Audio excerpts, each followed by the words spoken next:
Assalamualaikum warahmatullahi wabarakatuh. Perkenalkan, nama saya Fania Joyo Nurina Alifa dari kelas 5 BPPSI NIM 180 10 474. Di sini saya akan menjelaskan materi tentang belajar pembelajaran bahasa Indonesia. Yang pertama, pengertian belajar. Belajar merupakan proses perubahan tingkah laku seseorang yang belajar dengan sendirinya yang akan mengalami perubahan tingkah laku. Perubahan tingkah laku yang paling sederhana adalah tingkah laku belum tahu menjadi tahu. Tingkah laku lain yang memungkinkan dihasilkan dari belajar adalah tingkah laku belum bisa menjadi bisa dan belum baik menjadi baik. Proses pengubahan tingkah laku itu terjadi melalui proses berpikir itu seseorang melakukan penghubungan antara pengetahuan, pengalaman dengan berbagai informasi yang telah diperolehnya. Semakin banyak pengetahuan, pengalaman, dan informasi yang dimiliki oleh seseorang, maka akan semakin baik proses berpikir yang dilakukan sehingga menghasilkan pemahaman yang lebih baik. 2. Ciri-ciri belajar. Ciri pertama orang yang sedang belajar adalah adanya perubahan. Jika seseorang yang belajar belum mengalami perubahan, maka orang tersebut belum dapat dikatakan berhasil dalam belajar. Perubahan dapat berbentuk perubahan ke yang lebih baik atau ke yang lebih buruk. Jika setelah belajar seseorang berubah menjadi lebih baik, dapat dikatakan bahwa belajar orang tersebut berhasil. Sebaliknya, jika setelah belajar seseorang menjadi lebih buruk, maka dapat dikatakan bahwa belajar orang yang bersangkutan adalah gagal. Perubahan yang dimaksud dalam hal ini dapat perubahan dalam bentuk kognitif, psikomotor, dan afektif. Ciri yang kedua yaitu dari dilakukannya belajar adalah bahwa perubahan yang terjadi pada diri seseorang itu berlangsung dalam waktu yang lama. Karena itu, perubahan yang terjadi pada diri pembelajar dalam hal ini tidak dapat direkayasa atau dibuat-buat, sebab jika hal itu dilakukan, perubahan yang terjadi tidak dapat berlangsung dalam waktu yang lama. Selain itu, belajar yang dimaksud dalam hal ini bukan sekedar belajar textbook, melainkan belajar dalam konteks yang lebih luas. Seseorang yang mencoba memperbaiki sepeda motor walaupun dirinya tidak mempunyai keterampilan bengkel motor, hal itu juga dapat dikatakan belajar, dan belajar seseorang itu dikatakan berhasil jika setelah mencoba memperbaiki sepeda motor itu, orang tersebut memiliki perubahan yang bersifat permanen tentang ilmu persepeda motoran. Ciri yang ketiga yaitu adanya usaha. Seseorang dikatakan belajar apabila seseorang itu melakukan suatu upaya tertentu agar dirinya mampu berubah dari kondisi sebelumnya. Perubahan kondisi yang dimaksud dalam hal ini adalah bukan semata-mata perubahan yang bersifat lahiriah, melainkan juga perubahan yang bersifat batiniah. Perubahan lahiriah artinya perubahan yang dapat dilihat oleh orang lain. Perubahan batiniah adalah perubahan yang hanya dapat dilihat atau dirasakan oleh diri sendiri. Contohnya, seseorang yang memperbaiki sepeda motor tersebut, jika motornya tidak berhasil diperbaiki, bukan berarti bahwa seseorang itu gagal dalam belajar, melainkan gagal dalam memperbaiki sepeda motornya. Masalah belajarnya belum tentu gagal. Walaupun gagal memperbaiki sepeda motor, tetapi orang tersebut merasa mendapatkan ilmu tertentu dari sepeda motor yang diperbaikinya, dan ilmu itu dia miliki dalam waktu yang lama, maka orang tersebut berarti telah berhasil dalam belajar. Ciri yang keempat yaitu belajar adalah adanya interaksi dengan lingkungan.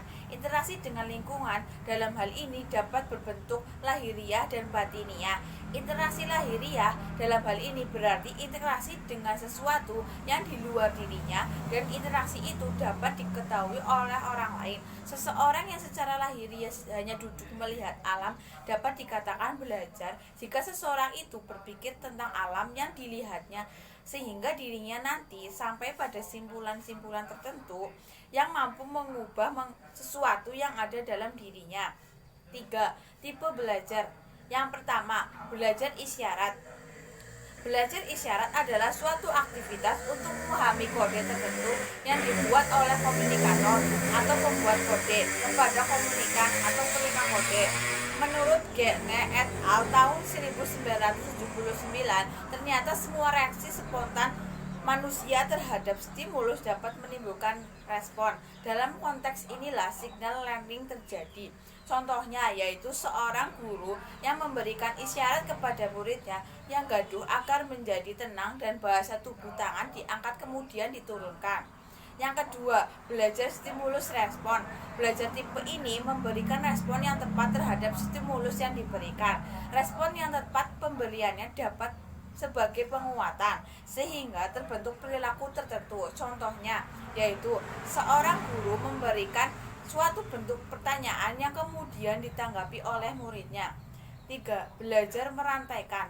Tipe ini merupakan belajar dengan membuatkan gerakan-gerakan motorik sehingga akhirnya membentuk rangkaian gerakan dalam urutan tertentu.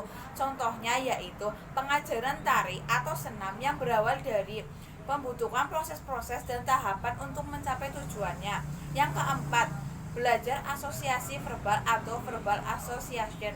Tipe ini merupakan belajar menghubungkan suatu kata dengan suatu objek yang berupa benda, orang, atau kejadian dan merangkaikan sejumlah kata dalam urutan yang tepat. Contohnya yaitu membuat langkah-langkah kerja dari suatu praktek dengan bantuan alat atau objek tertentu.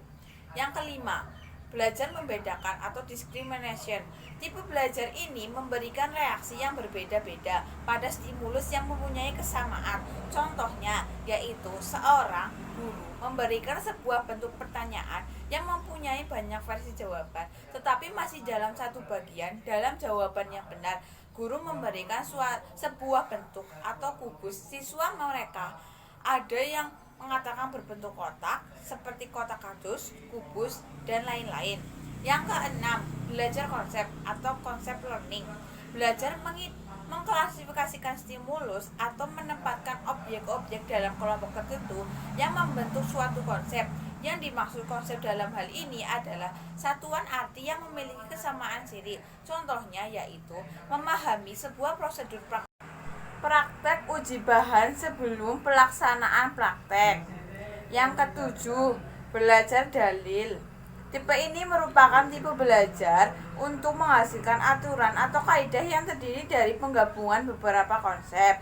Hubungan antara konsep biasanya dituangkan dalam bentuk kalimat. Contohnya yaitu seorang guru memberikan hukuman kepada siswanya yang tidak mengerjakan tugas yang merupakan kewajiban siswa. Dalam hal itu, hukuman diberikan supaya siswa tidak mengulangi kesalahannya. 8. Belajar memecahkan masalah. Tipe ini merupakan tipe belajar yang menggabungkan beberapa kaidah untuk memecahkan masalah sehingga terbentuk kaidah yang lebih tinggi. Contohnya yaitu seorang guru memberikan kasus atau permasalahan kepada siswa-siswanya untuk memancing otak mereka mencari jawaban atau penyelesaian dari masalah tersebut. 4. Sistematika taksonomi belajar. Taksonomi belajar adalah pengelompokan tujuan berdasarkan domain atau kawasan belajar. Menurut Bloom ada 3 domain belajar, yaitu yang pertama, kognitif domain atau kawasan kognitif yang berisi perilaku-perilaku yang menekankan aspek intelektual seperti pengetahuan, pengertian, dan keterampilan berpikir. 2. Affective domain atau kawasan afektif berisi perilaku-perilaku yang menekankan aspek perasaan dan emosi seperti minat, sikap, apresiasi, dan cara penyelesaian diri. 3. Psikomotor domain. Kawasan psikomotor berisi perilaku-perilaku yang menekankan aspek keterampilan motorik seperti tulisan tangan, mengetik, berenang, dan mengoperasikan mesin. 5. Teori belajar behaviorisme. Yang pertama, teori Thorndike. Teori koneksionisme yang dipelopori oleh Thorndike memandang bahwa yang menjadi dasar terjadinya belajar adalah adanya asosiasi antara kesan panca indera atau sense impression dengan dorongan yang muncul untuk bertindak, impulse to action. Menurut Thorndike, tahun 1874 sampai 1949, belajar akan berlangsung pada diri siswa jika berada dalam 3 macam hukum belajar, yaitu yang pertama, the law of readiness atau hukum kesiapan belajar, menjelaskan kesiapan seorang anak dalam melakukan suatu kegiatan. Yang kedua, the law of exercise atau hukum latihan, menjelaskan jika hubungan stimulus respons sering terjadi, akibatnya hubungan akan semakin kuat. Sedangkan makin jarang hubungan stimulus respon dipergunakan, maka akan semakin lemah hubungan yang terjadi. Yang ketiga, the law of effect atau hukum pengaruh, menjelaskan bahwa apabila asosiasi yang terbentuk antara stimulus dan respon diikuti oleh suatu kepuasan, maka asosiasi akan semakin meningkat. 2. Teori Skinner. Menurut Skinner, hampir semua perilaku manusia diidentifikasikan jatuh ke dalam 2 kategori, yaitu perilaku responden dan perilaku operan. Perilaku responden adalah perilaku tanpa sengaja atau refleks sebagai hasil dari rangsangan lingkungan khusus. Yang kedua, perilaku operan adalah perilaku yang tidak otomatis dapat diprediksi dan mudah diidentifikasi oleh rangsangan. 3. Teori Pavlov.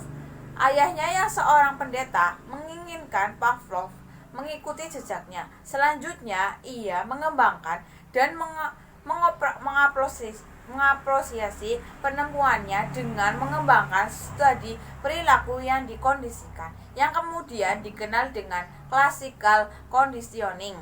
Dari eksperimen yang dilakukan Pavlov terhadap seekor anjing menghasilkan hukum-hukum belajar, di antaranya yang pertama, law of respondent conditioning, yakni hukum pembiasaan yang dituntut. Jika 2 stimulus dihadirkan secara stimulan, yang salah satunya berfungsi sebagai reinforcer, maka refleks dan stimulus lainnya akan meningkat. Yang kedua, law of respondent extinction, yakni hukum permusuhan yang dituntut. Jika refleks yang sudah diperkuat melalui respondent conditioning itu didatangkan kembali tanpa menghadirkan reinforcer, maka kekuatannya akan menurun. 4. Teori Bandura. Teori belajar sosial atau juga disebut teori observational learning adalah sebuah teori belajar yang relatif masih baru dibandingkan dengan teori-teori belajar lainnya. Berbeda dengan penganut behaviorisme lainnya, Bandura memang memandang perilaku individu tidak semata-mata refleks otomatis atas stimulus, melainkan juga akibat reaksi yang ditimbulkan sebagai hasil interaksi antara lingkungan dengan skema kognitif individu itu sendiri. Prinsip dasar belajar menurut teori ini bahwa yang dipelajari individu, terutama dalam belajar sosial dan moral, terjadi melalui peniruan atau imitation dan penyajian contoh perilaku atau modeling. Teori ini juga masih memandang pentingnya conditioning. Melalui pemberian reward dan punishment, seorang individu akan berpikir dan memutuskan perilaku sosial mana yang perlu dilakukan. Ya, sekian, terima kasih. Wassalamualaikum warahmatullahi wabarakatuh.